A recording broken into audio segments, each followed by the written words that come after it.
Bonjour à tous et bienvenue dans cette nouvelle vidéo. Alors, dans cette vidéo, on va faire comme d'habitude une analyse fondamentale de la semaine. On va voir dans le calendrier économique les éléments les plus importants qui peuvent impacter le Forex. Et donc, on va regarder un peu en détail ce à quoi on peut s'attendre, comment est-ce qu'on peut se positionner. Et donc, tout de suite, on rentre dans le vif du sujet. Mais comme d'habitude, avant de commencer, n'oublie pas de liker, de t'abonner. Ça fait plaisir et ça donne la force. Alors déjà, la première chose qu'on remarque quand on prend le calendrier économique, c'est que cette semaine, il y aura assez de discours de banquiers centraux. Ça part dans tous les sens. Pourquoi? Parce que cette semaine, on aura la réunion annuelle du FMI. Et donc, lors de cette réunion-là, c'est un rassemblement mondial de banquiers centraux, d'économistes, d'académiques, etc. Et donc, c'est du 21 octobre au 26 octobre.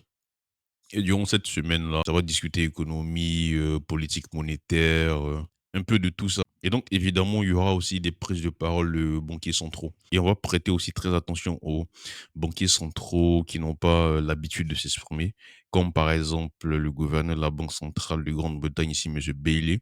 On va en parler un peu plus tard. Et donc, ce qu'il fallait savoir cette semaine, c'était ça. Il y a la réunion annuelle du FMI. Ça va se passer à Washington. Et donc, ça sera très important de suivre ce que les uns et les autres ont à dire lors de cette réunion-là. Et donc, si on commence aujourd'hui, lundi, il n'y a pas grand-chose dans le calendrier économique. Il y a eu les taux sur les prêts en Chine qui ont été baissés cette nuit, voilà. Et après, on a eu prise de parole du Hauser de la Banque centrale d'Australie. Alors, c'est très intéressant. Pourquoi? Parce que la semaine passée, on a eu quand même de solides chiffres d'emploi en Australie. Voilà, c'était le 17. On a eu de très solides chiffres d'emploi en Australie. On va pas seulement se fier sur une seule donnée économique. C'est-à-dire que, par exemple, ce mois-ci, les données d'emploi peuvent être très intéressantes et peut-être le mois prochain, bah, on repart à la baisse, vous voyez. Mais en Australie, c'est pas le cas. On a vu quand même que ça reste quand même assez solide par rapport aux autres pays dans le monde entier, vous voyez. Donc, c'est pour ça que probablement, ça sera la Banque centrale qui ne baissera pas les taux cette année. D'ailleurs, on a eu de très beaux trades avec ça. Ça, c'était le scénario qui a été fait. Et ces chiffres-là sont sortis plus déçus même des chiffres qui ont été déterminés. Et donc, c'est le GBP AU2 qui a été tradé. Voilà. Et donc, c'était intéressant de voir ce qu'il avait à dire par rapport à ça. En fait, c'est comme ça qu'on fait la veille au niveau des banques centrales. On regarde ce qu'ils ont à dire, est-ce qu'il y a changement des discours, parce qu'ils vont toujours s'exprimer en fonction des chiffres qui sortent. Et donc, quand il est sorti, ce qu'il a dit, c'est que, je cite ses propos, le taux de participation au marché du travail est étonnamment élevé. Et donc là, on voit qu'il y a de l'étonnement. C'est pas quelque chose auquel on s'attendait, quoi, vous voyez. Donc ça, c'est bien parce que quand il y a des surprises comme ça et que même les membres de la banque centrale sont surpris, c'est dans ce sens-là que on peut avoir de très beaux mouvements directionnels sur la devise. Comme ça, on se positionne soit à la hausse, soit à la baisse. Donc là, il reconnaît que le taux de participation au marché est étonnamment élevé. Le mot étonnamment ici, c'est très intéressant. Ça veut dire que c'était pas prévu, tout simplement. Ici, il a dit, nous prendrons en compte les données de l'IPC du troisième trimestre et d'autres données pour nous faire une opinion sur la politique à mener. C'est dans ce sens-là aussi que c'est bien de faire les veilles au niveau des membres de Banque centrale parce que là, il te donne une indication. Il te dit que on va prendre en compte les données de l'inflation du troisième trimestre pour nous faire une idée sur la politique monétaire à mener. Et donc, automatiquement, notre attention, l'attention du marché est maintenant tournée sur les prochains chiffres d'inflation en Australie du troisième trimestre, tout simplement. C'est dans ce sens-là que tout le temps je dis de regarder tout ce que les banquiers centraux ont à dire, etc., de décrypter les propos pour prendre de meilleures décisions. Et donc, par exemple, si ces prochains chiffres d'inflation sortent aussi assez robustes, ça va être couplé aux chiffres d'emploi qu'on a eu assez robustes. Et donc, lui-même, dans ses propos, il a dit que c'est ce qu'on va regarder. Et donc, si ces deux données-là racontent la même histoire, bah, l'Australie va performer, tout simplement. Et donc, c'est comme ça que les propos des banques centrales sont intéressants. Et donc ici, c'est encore plus intéressant. Il a dit la politique est prête à réagir dans les deux sens. Dans les deux sens, ça veut dire quoi? On peut monter les taux, on peut baisser les taux. Et donc ça, je trouve que c'est très, très, très intéressant. Ça veut dire que encore en Australie, la porte est ouverte pour les deux mouvements, en fait. Ce qui est impossible dans les autres banques centrales du monde entier, vous voyez. Les autres banques centrales du monde entier, soit présentement, on maintient les taux, on baisse les taux. En Australie, c'est pas le cas. Il dit que on est prêt à agir dans les 2 sens, tout simplement. Et donc ça, ce sont des propos hawkish. Sa sortie était plutôt hawkish, mais on va attendre les prochains chiffres d'inflation du troisième trimestre en Australie. Et donc, vous voyez les informations qu'on a pu tirer de cette prise de parole de Hauser de la Banque centrale d'Australie. En plus, c'est un membre qui est très important. Seulement les 3 phrases qu'on a lues, c'est pas tout son discours, mais seulement les 3 phrases qu'on a lues, on peut déjà se faire une idée de ce à quoi on peut s'attendre en Australie, vous voyez? Après le lundi, il y a pas grand chose d'autre, hein, voilà. Après on passe au mardi, le 22. Alors le 22 pour moi, l'élément le plus important, ce sera de suivre le discours de Bailey. Bailey, c'est le gouverneur de la Banque centrale de Grande-Bretagne. Déjà, il a pas l'habitude de s'exprimer. mais il va prendre la parole à l'occasion de la réunion annuelle du Fonds monétaire international. Et donc, ça sera encore plus intéressant de l'écouter. Pourquoi? Pour voir qu'est-ce qu'il a à dire suite au récent chiffre d'inflation qu'on a eu en Grande-Bretagne. Je vous rappelle qu'on est sorti assez dans le rouge. Et donc, évidemment, l'étude a été faite et j'ai eu cette très belle position-là sur le GBP USD. Alors, pourquoi est-ce que sa prise de parole sera très intéressante? Présentement, la livre, c'est un cauchemar. On va voir ça tout à l'heure. Déjà, il est sorti le 3 le 3 octobre, il est sorti pour dire que la BOE, la Banque centrale d'Angleterre, pourrait devenir plus activiste au niveau des baisses de taux s'il a de nouvelles bonnes nouvelles sur l'inflation. On a eu des très bonnes nouvelles sur l'inflation la semaine passée. On a chuté. Je vais vous mettre un graphique ici. Toutes les trois mesures d'inflation importantes en Grande-Bretagne ont fait des plus bas. Vous voyez cette espèce de violet là, c'est l'inflation globale. On est passé à 1,7 sous même l'objectif de 2%. Vous voyez, target sous les 2%. En blanc, c'est l'inflation cœur. On est à 3,2, ça fait un plus bas. Ici, c'est l'inflation des services. On est sorti des 5%. Là, on est tombé à 4,9. Et donc, tous les chiffres ont fait de nouveau plus bas. Ça fait écho avec ce qu'il a dit ici. Et donc, on pourrait s'attendre à ce que le marché commence à être plus dovish sur la livre, mais c'est pas le cas. C'est très, très, très frustrant. Dans un premier temps, sur le court instant, on a eu de la volatilité. C'est important, c'est intéressant. On a pu profiter de ça. Mais on a vu que derrière, regardez, ça, c'est le GBP USD. On est revenu quasiment au niveau où on était avant ces chiffres d'inflation. Je vais vous mettre ici l'indice de la livre. Ça, c'est son discours qui a causé ce gap-là.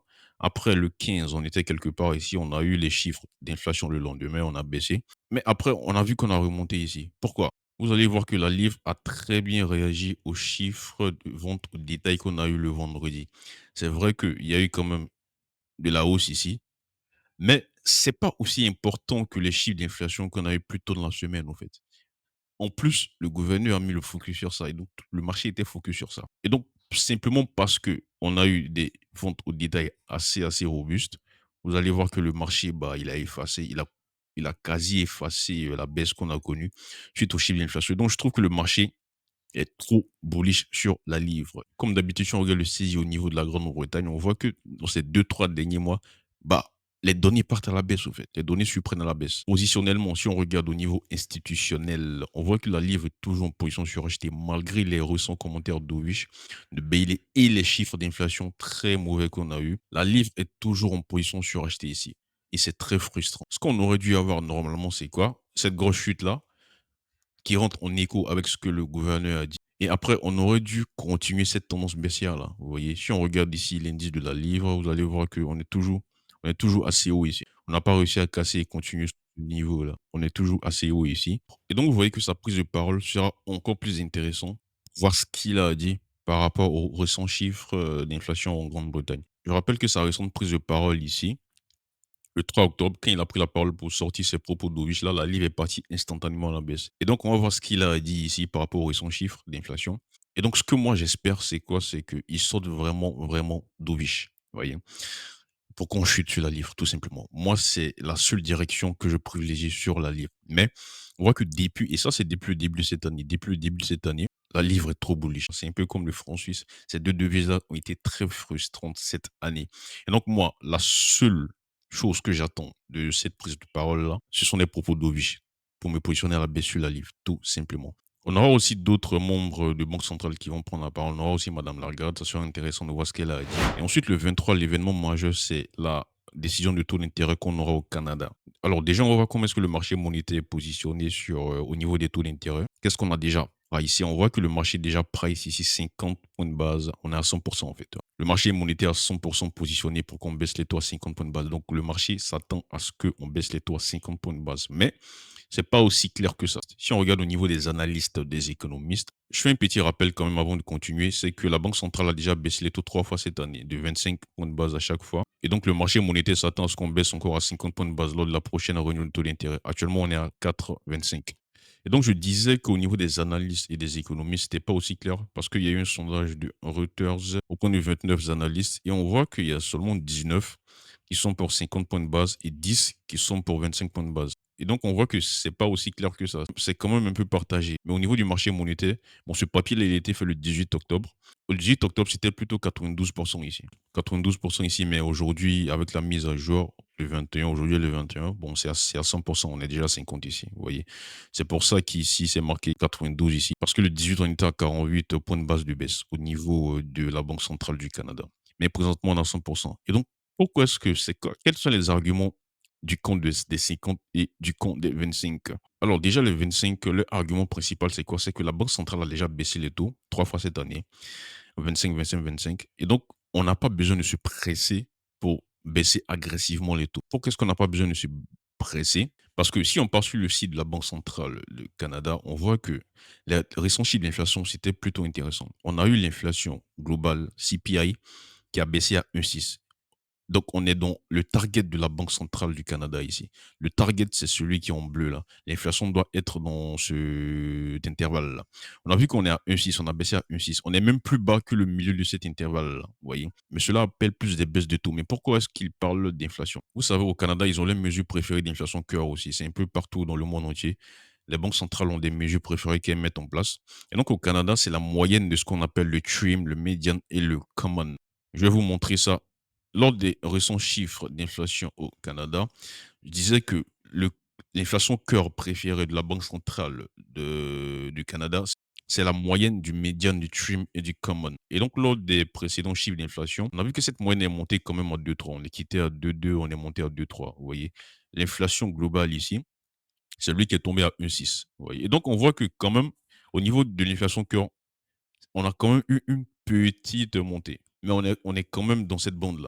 Et donc, ceux qui pensent qu'on doit baisser à 25 points de base ici, le argument, c'est qu'on a déjà baissé les taux 3 fois à 25, 25, 25, qu'on n'a pas besoin de se presser. Pourquoi est-ce que ne pas continuer dans cette lancée-là avec 25 points de base? D'autant plus que c'est vrai que l'inflation globale, il a baissé à 1,6, mais on voit que l'inflation cœur, la mesure préférée d'inflation cœur de la Banque centrale, on a quand même une petite montée. Et donc, c'est pas la peine de se presser, quoi. Je vous rappelle que quand on baisse les taux d'intérêt, ça favorise, la croissance, ça favorise tout ce qui est consommation et tout, donc l'inflation peut repartir à la hausse. Et donc pour eux, on n'a pas besoin de baisser agressivement parce que c'est vrai que les risques, pour que l'inflation que reparte à la hausse est bas, mais pourquoi se fait peur, en fait? Et donc ça, c'est l'argument principal. Ensuite, l'argument de ceux qui pensent qu'on a baissé à 50 points de base, c'est évidemment l'argument inflation.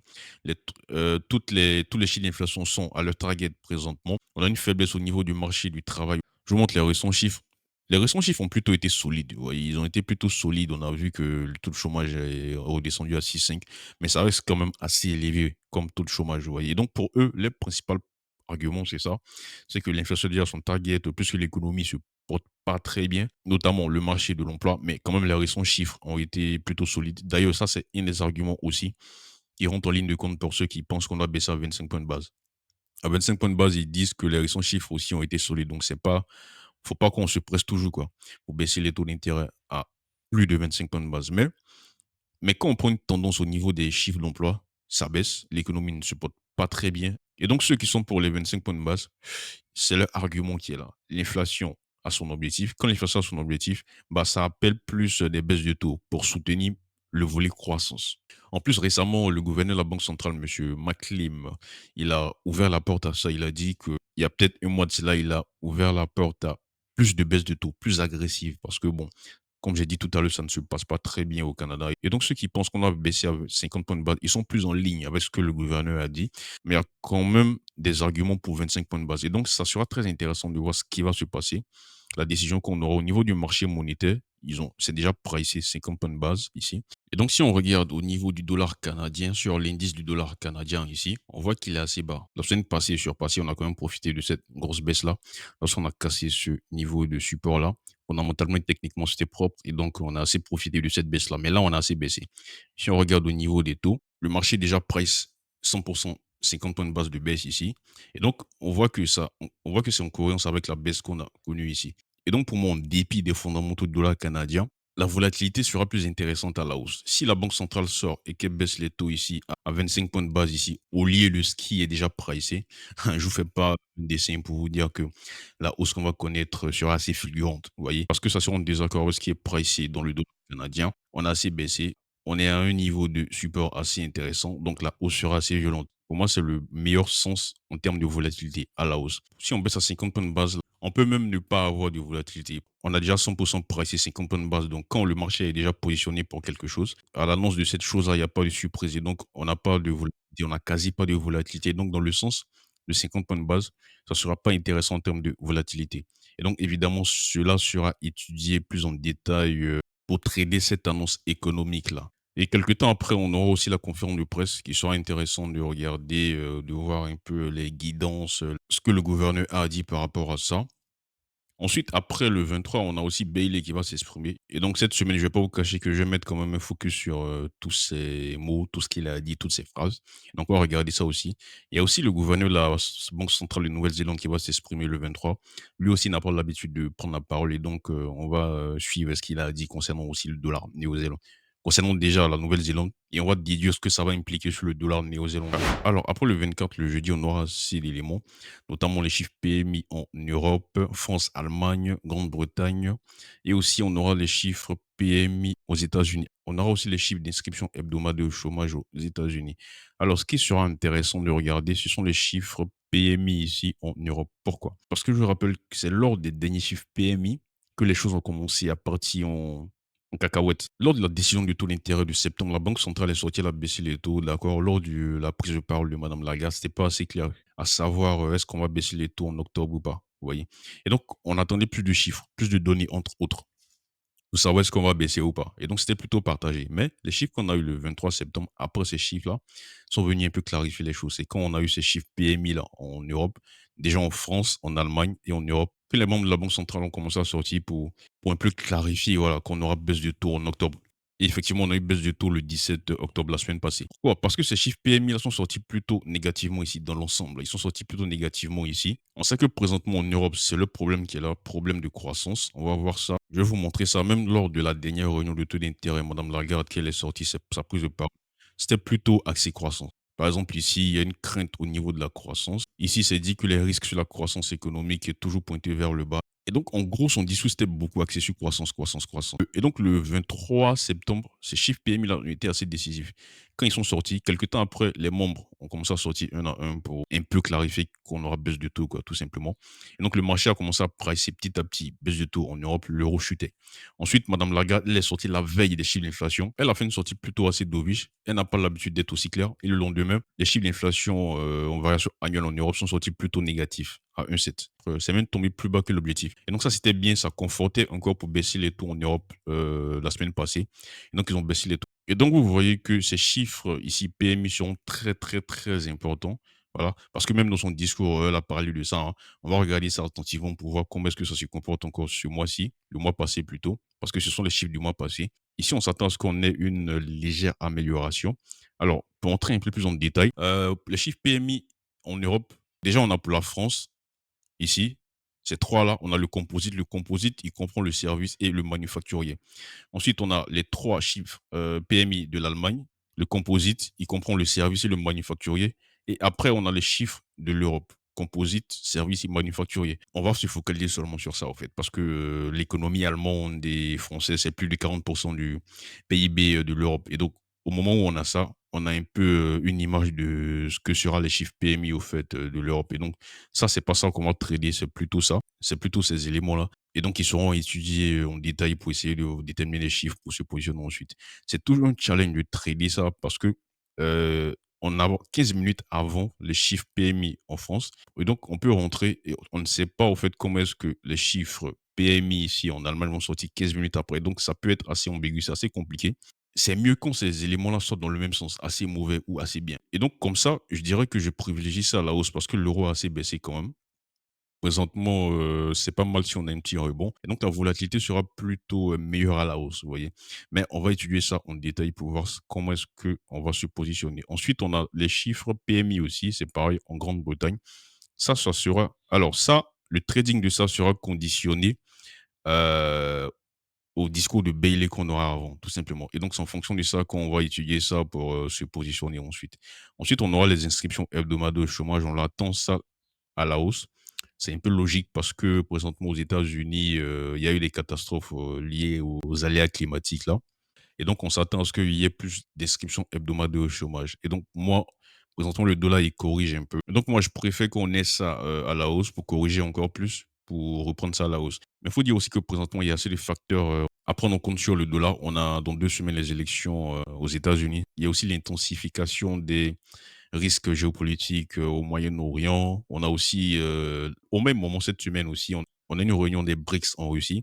Donc, il faut prendre tout ça en compte sur le trading du dollar. Et en plus, le mercredi, on aura le rapport Beige Book de la Fed. Alors, le rapport Beige Book de la Fed, qu'est-ce que c'est? Vous pouvez avoir déjà ce document-là sur le site de la Banque centrale des États-Unis. En fait, c'est quoi? Vous savez, la Fed, il y a 12 en succursales qui sont un peu partout aux États-Unis.